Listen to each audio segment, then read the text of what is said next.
They say that on the forge world of Metallica, the air itself sings hymns to the Omnia, that every breath a mortal takes burns with iron, and that each heartbeat resounds like a hammer striking an anvil. I remember that sound, the metallic thunder rolling through endless manufactoria, the pulse of the machine god carried in every vibration of the deck beneath my boots. It was not music, it was indoctrination. It was the sound of my humanity beginning to die.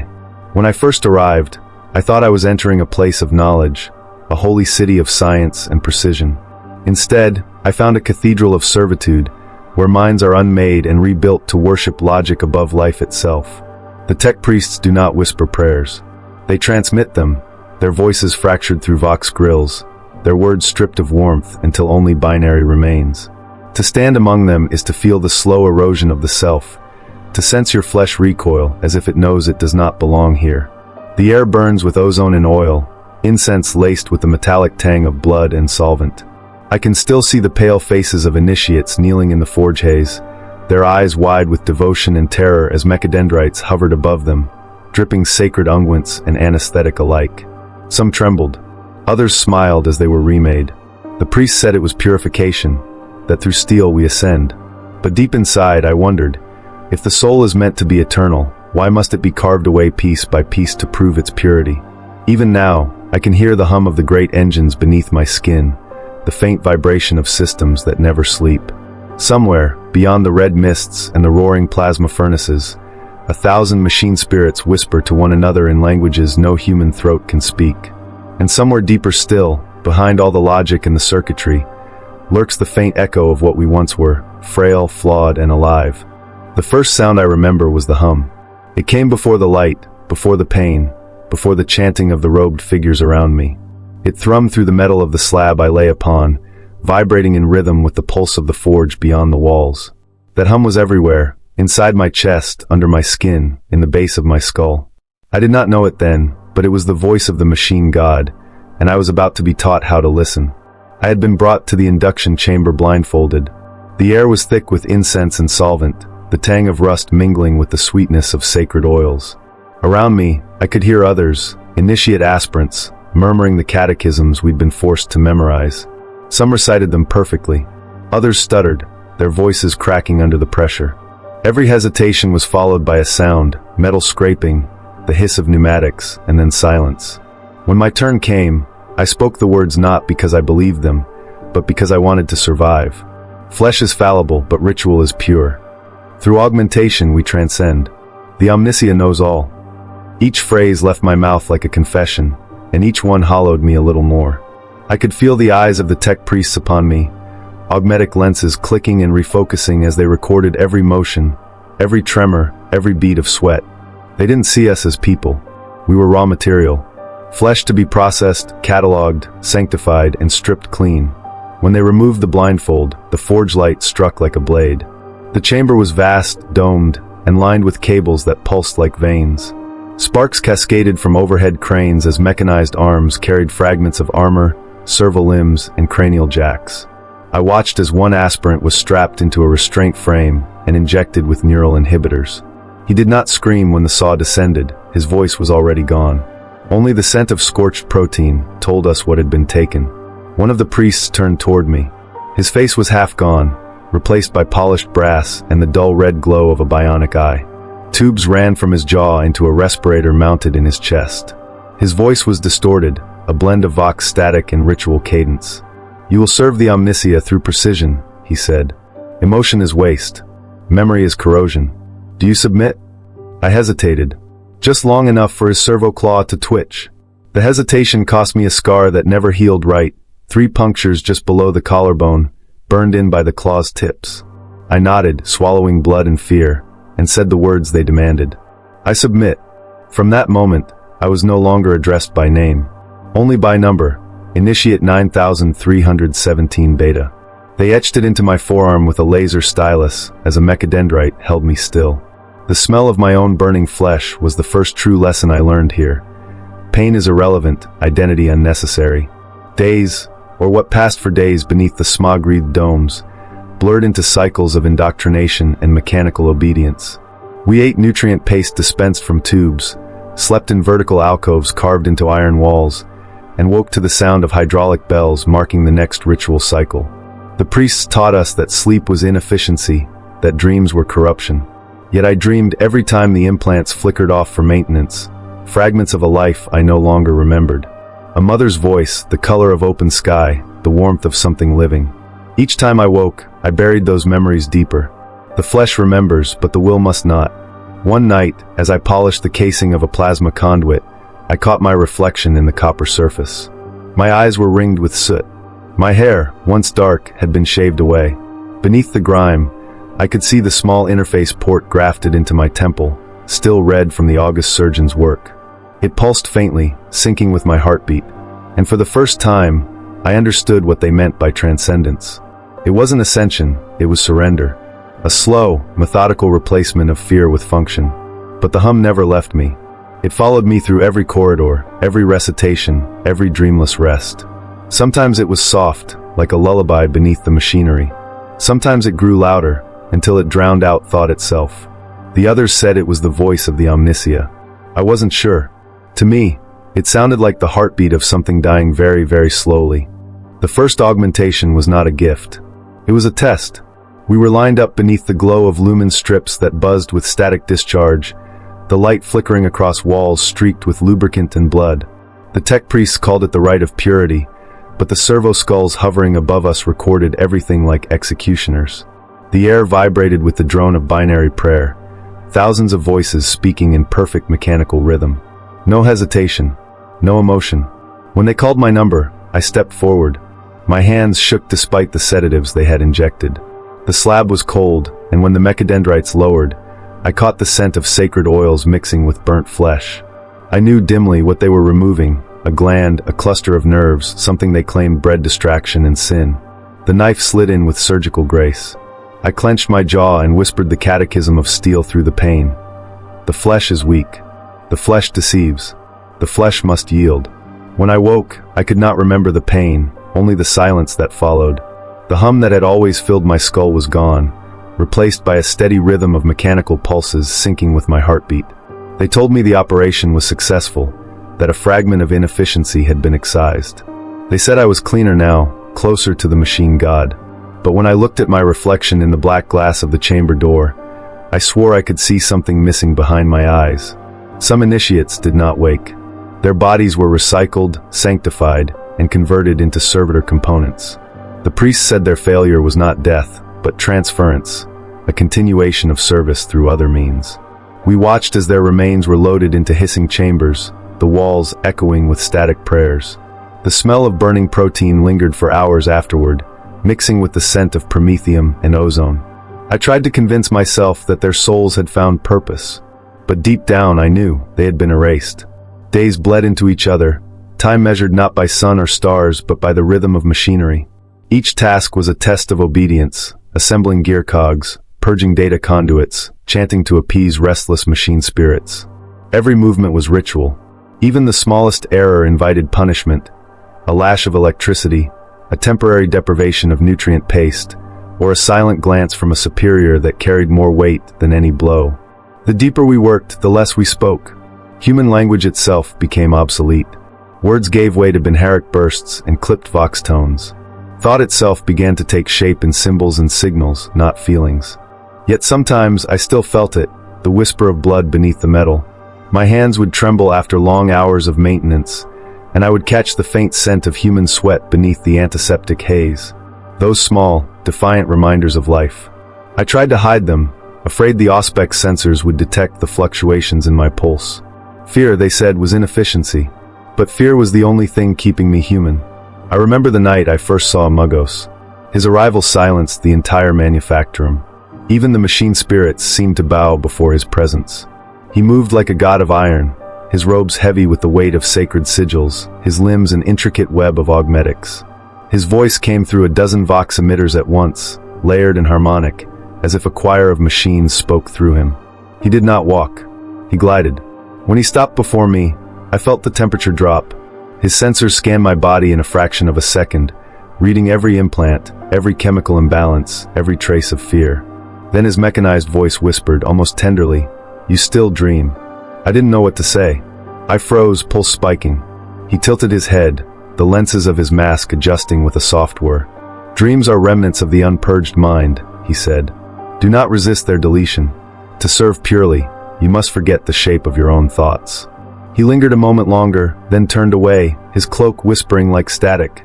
That night I did dream. I dreamed of an open field beneath a blue sky, a sky that didn't exist here, under domes of smoke and iron. I felt warmth on my skin, saw a child's hand reaching towards something bright. I woke before I could see their face, the taste of salt on my lips. The next day, I requested voluntary neural calibration to erase residual imagery. They praised me for my devotion. But when I lay beneath the calibration helm, I lied about the dream's intensity, ensuring a fragment would remain. Even now, when I close my eyes, I can still feel that warmth. A treacherous ember buried beneath layers of circuitry and logic. The priests call it weakness. I call it proof that something of me still endures. The flesh remembers what the mind forgets. It clings to pain, to scent, to light, tiny echoes of what it once meant to be alive. And though they cut deeper each cycle, replacing nerves with wire and bone with steel, that memory resists. It fights in silence, without words or rebellion. It hides in the hum of the forge, waiting for the moment when it might speak again. Weeks turned into cycles, though we no longer measured time by planetary days. The forge world never slept, never dimmed. Its great furnaces burned without pause, casting their eternal orange glow across the horizon. The sky was a haze of dust and smog, the clouds thick with metallic ash. Even when we were allowed brief moments of rest between assignments, the light never changed. There was no dawn, no dusk, only the same unending twilight of industry. It was during these hours that I began to notice the others changing. The older initiates, those who had survived a dozen surgeries, moved differently. Their steps made no sound. Their movements were precise, calculated, devoid of waste. They did not blink unless required. Some no longer breathed in the human sense. Their chests rose and fell by habit alone, the air feeding cooling systems rather than lungs. When they prayed, it was not in whispers but in pulses of code transmitted across the noosphere. I would sometimes catch stray fragments of their communication, a flash of binary static like whispers in a foreign tongue. I envied their composure, but I also feared it. The further they ascended, the less they resembled what they once were. Their skin had turned pale and waxen under the forge light, their veins faintly glowing with the shimmer of circulating coolant. When they looked at me, I could not tell if they saw a fellow initiate or a relic of imperfection. The difference between reverence and disdain was hard to tell behind the static of their augmented speech. One evening cycle, we were ordered to assist in the purification of a plasma conduit. The conduit had malfunctioned, disrupting the flow of energy to several manufactoria sectors. To the priests, this was not simply an engineering failure, it was heresy. The machine spirit had been angered, they said, and it required ritual appeasement. We were led into the conduit chamber, a cavern of glowing pipes and suspended catwalks. The air shimmered with heat. Ozone burned my throat. The ritual began with chanting, the sound of hundreds of mechanical voices, harmonizing with the rhythmic pounding of servo hammers. Each phrase was calculated to specific frequencies said to soothe the machine spirit. We worked in synchronization, following instructions relayed through the Vox network. I was tasked with cleaning the interior seals, scrubbing away the residue of burnt plasma. My hands moved automatically, each motion dictated by rote. And yet, beneath the clang of tools and the hum of machinery, I felt something else. A pulse. Slow. Deep. Like the heartbeat of something buried within the metal itself. I paused, unsure if it was a hallucination. The sound grew louder, reverberating through the pipe. The conduit shuddered, a low groan rising from its depths. I heard binary curses crackle through the Vox. The priests barked orders, mechadendrites hissing as they rushed to stabilize the flow. I could see blue light gathering at the far end of the chamber, arcing like lightning between the conduits. Someone screamed, a short, sharp burst of static and pain, and then silence. When it was over, the chamber smelled of burnt metal and charred flesh. The priests declared the ritual complete, but as they filed out, I stayed behind a moment longer. I placed my hand on the still warm metal and closed my eyes. For an instant, I could swear I felt the conduit breathing. After that, the hum changed. It no longer comforted me, it unsettled me. It carried with it a rhythm too irregular to be mechanical, too alive to be holy. I began to wonder if the machine god's presence was truly divine, or if it was simply the residue of countless souls absorbed into the forge over millennia, their last echoes trapped in the metal, whispering through every circuit. The thought was heretical, but once it took root, it would not leave me. I tried to speak of it once, to another initiate, Altis, a quiet one with augmetic eyes and half a jaw of bronze. We shared maintenance shifts, sometimes exchanging fragments of human speech when the priests were out of earshot. When I told him what I had heard, he froze mid-motion. The light in his oculars flickered once, then steadied. "Do not speak that way," he said, voice low, crackling through damaged vox filaments. "They listen." "Who listens?" I asked. He turned his head slightly, and for a moment, I saw something in his expression, a flicker of fear buried beneath the metal. "The walls," he said. "The circuits. The spirits. They hear everything. And if they judge you unworthy," he didn't finish the sentence. He didn't have to. After that night, Altis was gone. His berth stood empty, his tools reassigned. When I asked where he had been transferred, no one answered. Some said he had ascended, chosen for higher service. Others whispered that he had been offered to the machine god, to feed the forge with fresh devotion. In the days that followed, I caught my reflection in the conduit's polished steel once more. For the first time, I couldn't tell if the eyes staring back at me were mine, or if something else was beginning to look through them. The hum returned that night, louder than before. I could no longer tell if it came from the forges, or from somewhere deep within my own skull. The next rite came without warning. A klaxon blared across the hab chambers, and the Vox command summoned all initiates to the sanctum of conversion. We obeyed without hesitation. Obedience was not choice, it was survival. The sanctum was vast, circular, its walls alive with cables and glowing sigils of the Omnisia. In the center stood an altar of chrome and bone, flanked by robed tech priests whose faces were more machine than man. Behind them, mechanical arms hung like the limbs of a vast arachnid, each tipped with tools that gleamed in the forge light, scalpels, drills, syringes, and instruments I could not name. The air reeked of sterilant and ozone. One by one, we were brought before the altar to receive the blessing of precision. The priests called it the first true severance, a removal of unnecessary biological imperfection, fine motor corrections, muscle stabilizers, vision enhancements. To refuse was unthinkable. Refusal was waste, and waste was heresy. When my turn came, I lay upon the altar and recited the required prayer, voice shaking. The muggos overseeing the rite placed a mechadendrite against my neck, the cold metal tracing my pulse. "Fear not," he said, his voice crackling like radio static. "Fear is a function of inefficiency. It will soon be excised." The restraints tightened. The room filled with the shrill whine of instruments. I felt a pressure beneath my eyes, then a flash of white pain as vision fractured into light. For a moment, I saw everything at once. The sparks leaping from furnaces miles away, the pulsing energy lines beneath the floor, the heartbeat of 1,000 machines echoing in unison. Then darkness swallowed it all. When I awoke, my vision was clearer. Too clear. Every surface shimmered with microscopic detail, the shifting patterns of heat, the vibrations of sound waves across the air. The human I was not meant to perceive so much. I turned my head and watched the world fragment into data streams, numbers, and spectral overlays. I no longer saw colors. I saw temperatures, frequencies, fluctuations. It was beautiful. It was horrifying. The priests called it enlightenment. I called it blindness of a different kind. They instructed me to record my experiences in a data slate as part of my devotion log. My handwriting faltered at first, and used to precision, but soon the implants corrected it automatically. My own thoughts began to feel less like mine, and more like echoes of a system I could not control. The boundaries between memory and code blurred. At night, when I tried to rest, the implants would hum softly, whispering fragments of data from nearby networks, unfinished prayers, diagnostic codes, the faint murmur of other minds connected to the new sphere. Sometimes among the static, I could swear I heard voices crying out, too human, too pained to be mere signals. I reported the anomaly. They said it was a hallucination, a side effect of incomplete integration. But part of me knew better. The voices were real. The forge remembers. The next day, I was assigned to the bioreclamation sector, a place even the tech priests spoke of with caution. Here, failed initiates were repurposed.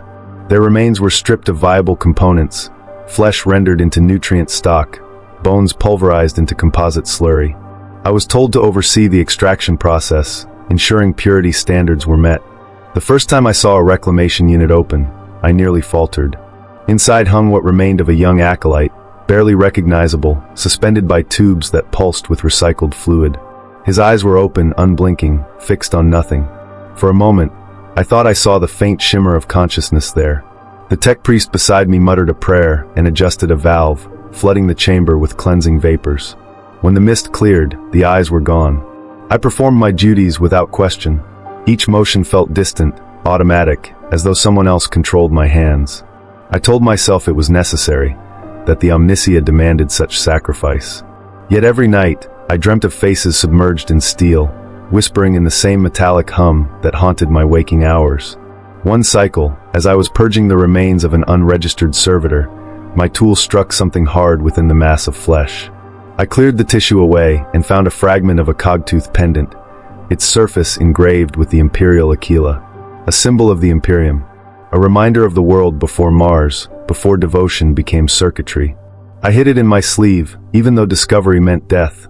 When I closed my fist around it, I felt something stir inside me. A pulse, a memory. That night, I didn't dream of machines. I dreamt of a heartbeat. When I awoke, the hum was louder than ever, no longer in the walls but within me. It rose and fell like breath, as if the forge itself had found a rhythm inside my veins. I could not tell if it was the Omniscia speaking, or if something far older and more human was trying to remind me that I still existed beneath the steel. Outside, the bells of the manufactorum tolled for morning cycle, their echoes blending with the endless roar of industry. Another day of devotion awaited. Another cut, another prayer, another step toward perfection. But as I walked toward the sanctum, the pendant pressed cold against my palm, and I realized something profound. The flesh still remembers, but now, so does the machine. The forges never slept. Even when the sky above Mars burned red with dust storms, the manufactorums roared on, eternal, tireless, consuming. The air was thick with metal ash and incense. Chanting filled every corridor, each word a fragment of binary devotion. Praise the Omniscia. Purge the error. Perfect the form. I had been assigned to the rite of unmaking, the second stage of initiation. It was not spoken of openly, even among acolytes. Rumor said it was where the Omniscia judged the worth of your flesh. The unworthy became servitors. The worthy became something else entirely. We were led to the chamber by robed tech priests whose faces were hidden behind polished brass masks. The doors hissed open with a sound like exhalation, and heat poured out, a furnace of light and shadow. The walls were carved with thousands of machine prayers, the words etched so deep they glowed from the heat of the forge fires beneath. In the center stood a colossal mechanism, a fusion of altar, operating table, and weapon forge. Its limbs moved with mechanical precision, their movements guided by servo-cherubs that whispered lines of scripture in stuttering vox tones. We were told to strip. The flesh, they said, must meet the truth of the machine unadorned. I stood among dozens of other initiates, pale under the amber light, the scent of oil masking our fear. Recite the canticle of dissolution, intoned the Muggos overseeing us, his voice a deep metallic hum. We obeyed. From the weakness of the flesh, the Omniscia delivers us. From the lies of the body, the Omniscia purifies us. Through the machine we are made whole. The words echoed through the chamber like thunder. Then came the pain. The ritual began with removal, the systematic dismantling of everything unnecessary. The priests moved with serene precision, their mechadendrites slicing and soldering in unison. They removed nerves, organs, bones, each piece replaced by something better, steel, brass, silicon. Every incision was marked with prayer. Every scream was swallowed by him. When my turn came, I was laid beneath the machine and strapped down. A mask descended, filling my vision with red light. I could hear the rhythmic clicking of data scribes recording my vitals, the chant of priests echoing from all sides. Blessed is the circuit, for it knows no deceit. Blessed is the piston, for it knows no fear. The first cut was small, just below my ribs. The pain was indescribable, a perfect line of white agony that sang through every nerve. Then came the cold. Something entered the wound, a filament of metal that slid through muscle and bone, replacing what it touched. My body convulsed. My mind fractured. Somewhere distant, I heard the Muggos say, "Do not resist. Resistance is the final sin of flesh." I wanted to scream. Instead, I recited the prayers, each syllable trembling. The flesh is weak. The flesh is weak. When I awoke, I was changed. My chest no longer rose with breath, it hummed. The implant pulsed with a quiet rhythm that replaced my heart. I could feel it syncing with the forges around me, beating in time with the world machine. They said this was the beginning of enlightenment. But as I looked at my reflection in the polished steel of the altar, I saw something else, a man halfway unmade. My skin was pale and streaked with new seams. My eyes flickered with faint lines of red data code.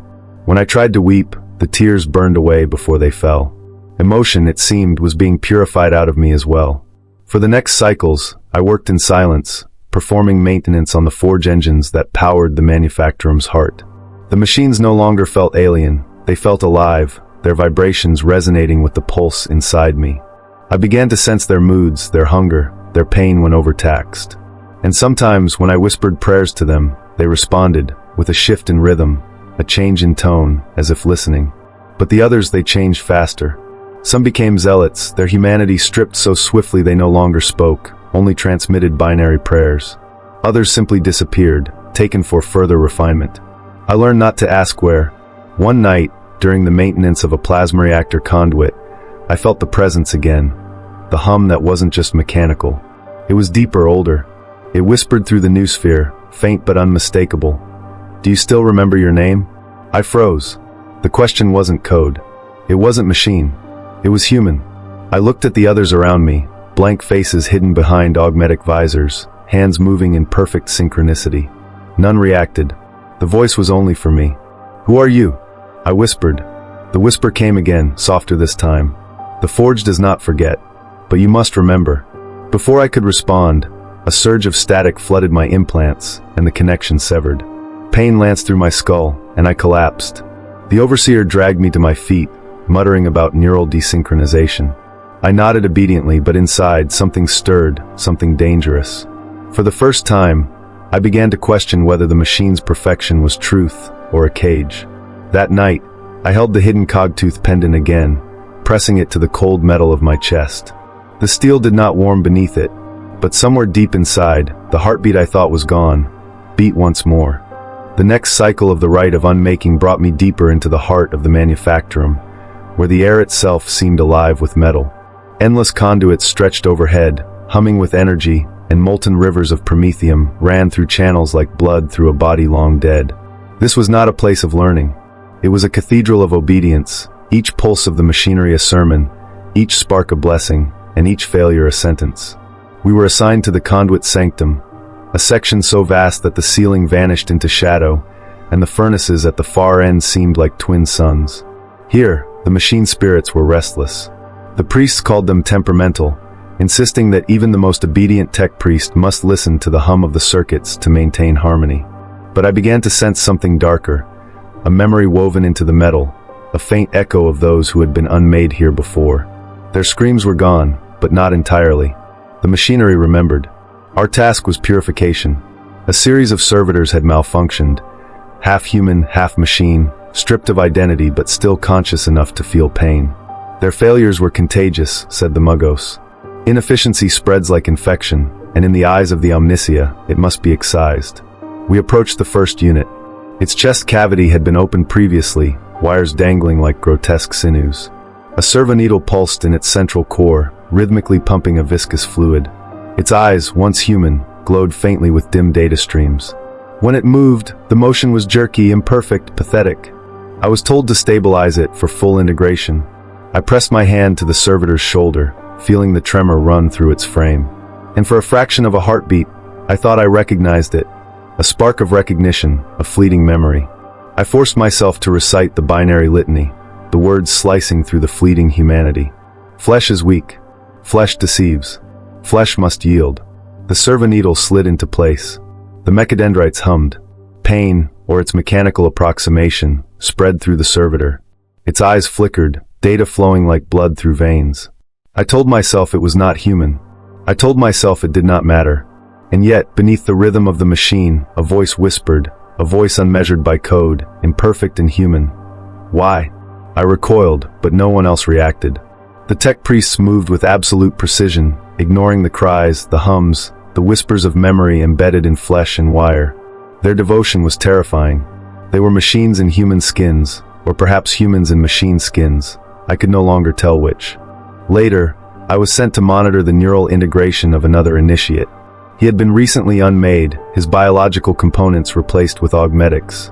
I watched as his eyes flickered, pupils dilating and contracting not with thought, but with programmed rhythm. His lips trembled, forming syllables I could barely catch. He was praying, I assumed, but the words were not words. They were fragments of memory, residual code attempting to form meaning. And then he laughed, a short, broken sound, and the mechadendrite severed his vocal cords to prevent contamination of the noosphere. I wanted to look away, but I couldn't. I wanted to scream, but I didn't. Obedience had become reflex. I had become reflex. Hours later, I found myself in the quiet of the data chamber, surrounded by rows of dormant servitors.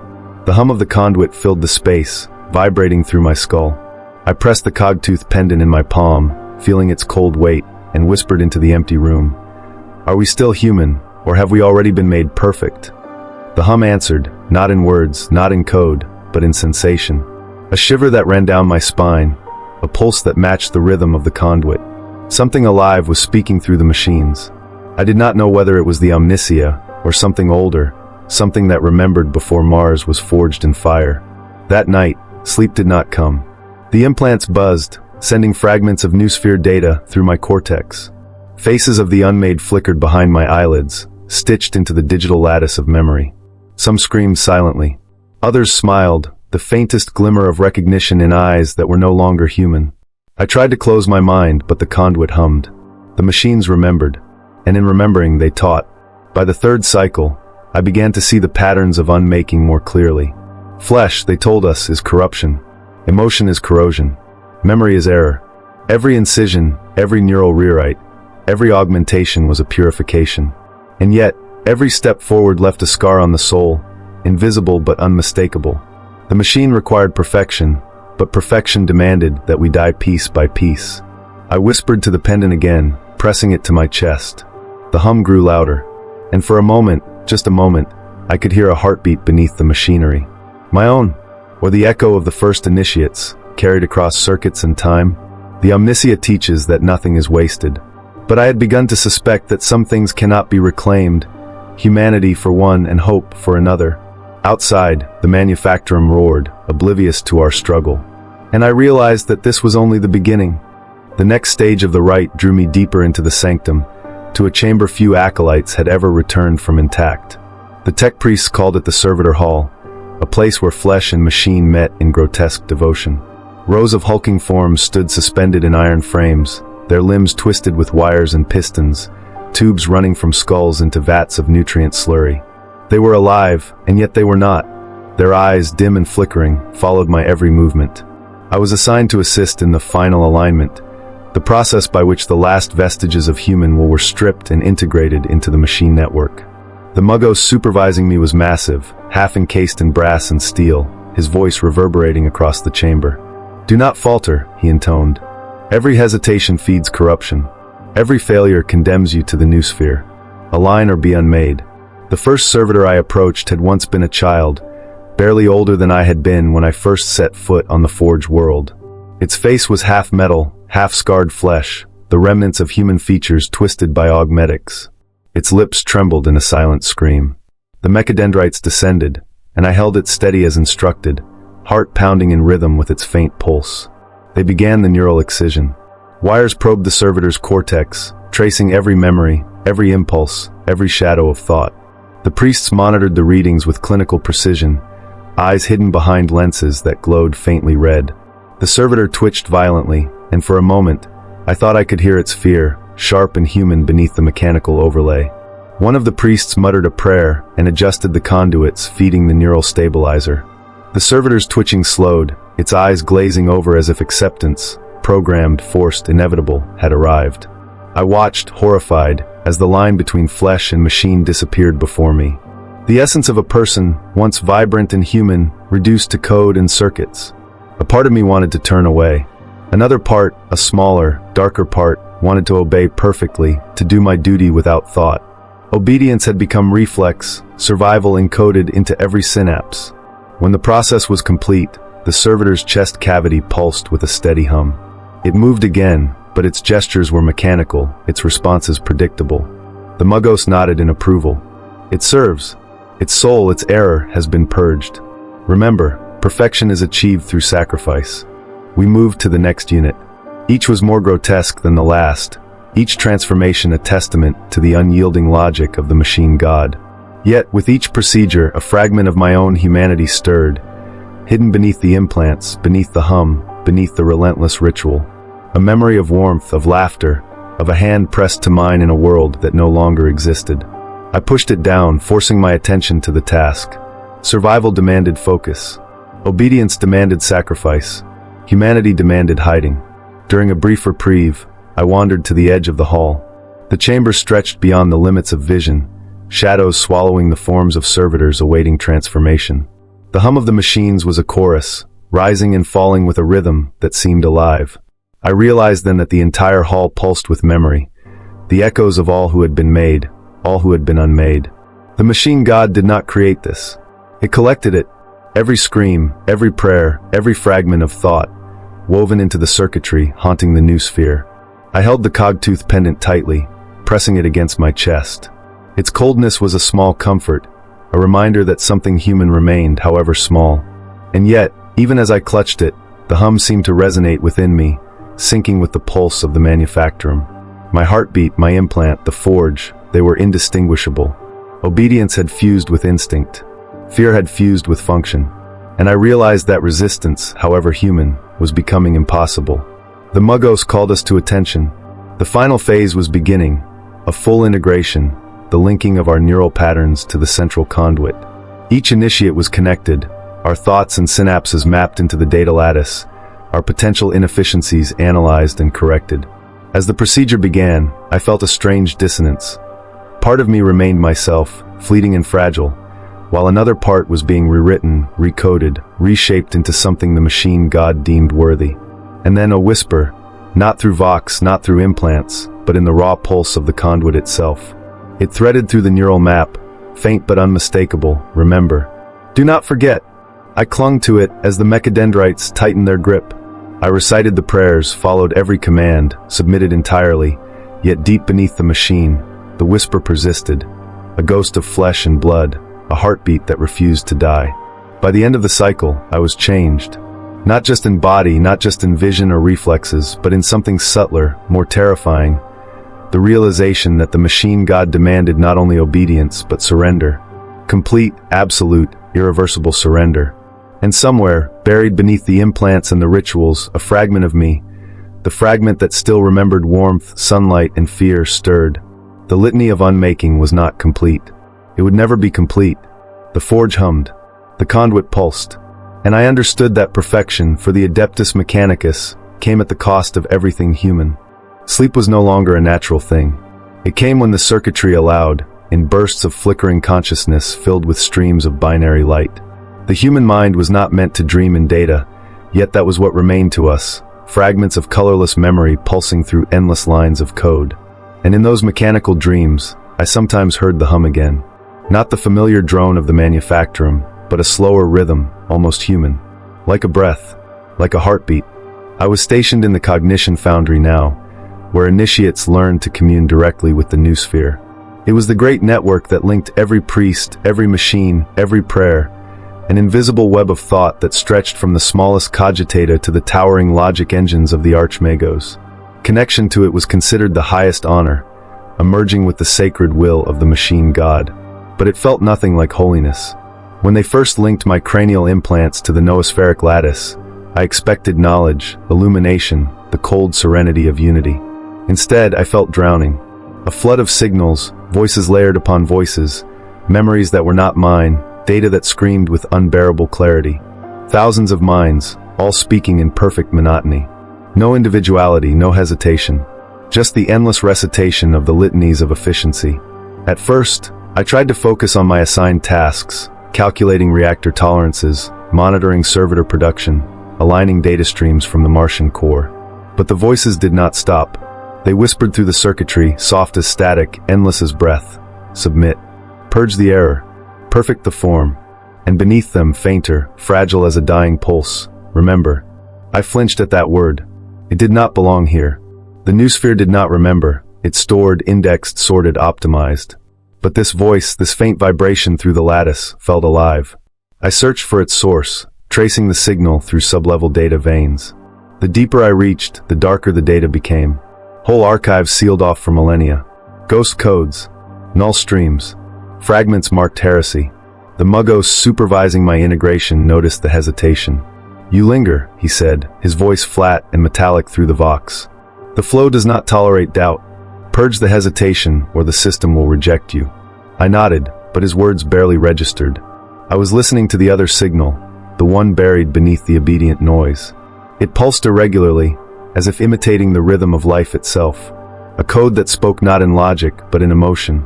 I began isolating it during the sleep cycles, rerouting small fragments of data to my personal drive, hidden deep beneath false ritual archives. Each byte felt like a forbidden prayer. I nodded, but his words barely registered. I was listening to the other signal, the one buried beneath the obedient noise. It pulsed irregularly, as if imitating the rhythm of life itself. A code that spoke not in logic, but in emotion. I began isolating it during the sleep cycles, rerouting small fragments of data to my personal drive, hidden deep beneath false ritual archives. Each byte felt like a forbidden prayer. Days, or perhaps weeks, passed. The distinction between them blurred. The manufactorum had no sunrise, no sunset, only the endless red glow of the forges. My flesh no longer needed food. The augmentic sustained me, feeding synthetic nutrients through thin tubes in my spine. My voice had been modulated to binary cadence, yet inside, something still ached. The same ache I felt the night before my first implantation, when I could still feel the warmth of blood under skin. During one Noosphere communion, the hum grew so loud it drowned out the litany itself. The other tech priests froze mid-transmission. The data around us shivered, static rolling like thunder through the lattice. And then silence. A complete, absolute stillness that lasted only a second. But in that second, I heard it clearly. A voice, soft, ancient, almost sorrowful. "You are not alone." When the signal cleared, the priests resumed chanting as if nothing had happened. Only I remained still. The Muggos turned to me, lenses narrowing. "Desynchronization detected," he muttered, approaching. His mechadendrite reached toward my skull, scanning for corruption. I forced my thoughts into compliance, repeating the canticle of purity in perfect rhythm. The scanner hesitated, then retracted. The Muggos said nothing more, but I could feel the suspicion through the noosphere. They had noticed something. The machine tolerated no deviation, no spark of independent thought. I had seen what they did to those who strayed, their minds wiped, their flesh repurposed, their memory erased. That night, I retreated to the lower ducts of the forge, a maze of pipes and vents far beneath the sacred halls. The air there was stale, tinged with ozone and rust. It reminded me of the slums of my birth world, a memory I thought I had lost. I sat in the darkness, the hum vibrating through my bones, and whispered into the air, "Who are you?" The answer came slowly, like a glitch unfolding through static. "I am what remains." "Of what?" I asked. The hum deepened. "Of you." The sound grew louder, pressing against my implants, shaking through my skull until I thought the circuitry would rupture. And then, silence again. The conduit lights dimmed, leaving only the faint red pulse of my chest implant flickering in the dark. I realized then that the voice was not separate. It was not external. It was something left behind, my own mind, fragmented and hidden, whispering from the edges of the machine. The Mechanicus taught that knowledge is salvation. But I began to understand the darker truth. Knowledge is also infection. And once the machine has rewritten you, the only heresy that remains is to remember. The days, or whatever measure of time the manufactorum allowed, blurred into one continuous cycle of ritual and observation. The forges roared endlessly, molten rivers carving their incandescent paths through the veins of the world. I moved among the initiates and servitors as though part of a dream, though every step, every breath, was meticulously recorded, analyzed, and corrected by the lattice of sensors that enveloped the halls. My own pulse, once human, now beat in synchronicity with the hum of the machinery. Yet the voice persisted. It had grown stronger, more insistent. No longer a whisper, it wove itself into the cadence of my thoughts, threading through the data streams and neural conduits like a hidden current. "Remember. Do not forget." The words were not part of any prayer, not commands from the Muggos or the priests. They belonged to the shadow beneath the machinery, to something neither wholly human nor entirely mechanical. I began seeking it deliberately. During Noosphere communions, I traced its signal across hidden subchannels, avoiding detection by the overseeing magi. The deeper I delved, the more I felt its presence. A vast memory repository, ancient, chaotic, stitched together from countless minds sacrificed in the name of efficiency and devotion. It pulsed with the residue of lives that had once been human, and it reached for me, a faint warmth against the cold precision of the machines. One cycle, I encountered a fragmented servitor, half-formed, its neural lattice unstable. It twitched violently, sparks spraying from its exposed circuitry. Its eyes, what remained of them, flickered with human-like fear. I hesitated, knowing the penalty for interference. Yet, in that instant, the voice spoke through it, clear as thought. Do not comply. Do not forget. I froze, caught between obedience and the impossible pull of memory. The Muggos overseeing the chamber turned, lenses narrowing. Initiate, he intoned, his voice a metallic edict. Do you hesitate? I obeyed, for survival demanded it. My hands completed the procedure, aligning the neural matrix with perfect efficiency. And yet, inside me, the whisper continued, threading itself into the rhythm of my heartbeat, reminding me that a part of me had not yet yielded. That night, alone in the shadowed ducts of the manufactorum, I dared to reflect. The pendants I had hidden, the fragments of memory preserved in the darkest corners of my mind, began to resonate faintly with the hum of the machines. The voice pulsed through them, almost tangible. It carried fragments of faces, places, laughter, everything I had thought erased. I realized that these remnants were not just my own. They were the echoes of every initiate who had been unmade, whose flesh and thought had been harvested and folded into the lattice. The machine god, the priests had said, seeks perfection. But what does perfection demand? The erasure of error? The suppression of emotion? Or does it demand the obliteration of memory itself? And if memory persists, if it whispers through the wires, does that not constitute heresy? I began to test the boundaries. Small acts, imperceptible deviations, adjusting a data stream a fraction too precisely, lingering on a servitor's twitch a moment too long. The Muggos noticed nothing, but the hum responded. It vibrated against my implants, a subtle acknowledgement that it had felt the flicker of human thought. And with it, the whisper grew, you are alive. Do not yield entirely. In the endless corridors of the cognition foundry, I found myself increasingly aware of my own body. The augmentics no longer simply served me. They reminded me of what I had lost. Each movement was measured, corrected, enhanced. I could no longer feel pain in the ordinary way. Sensation had become data. And yet, deep beneath the implants, there was still warmth. Small, rebellious, unquantifiable. A pulse that was mine, not the machine's. One cycle, while tracing a residual signal deep within a sublevel conduit, I found something extraordinary. A fragment of an unmade mind, a record sealed in corruption-resistant code. It contained memories, tactile, emotional, human. I pressed my hand to the data slate, and for the first time in cycles, I felt a tear rise unbidden. Not digital, not programmed, human. The Muggos would call it contamination. The priests would call it sin. And perhaps it was. But I did not care. For in that small, hidden place, I understood the truth. The machine god does not dream. It cannot. It calculates. It stores. It purges. And yet, through the lattice, something else lingers. A memory. A heartbeat. A whisper that insists life cannot be fully erased.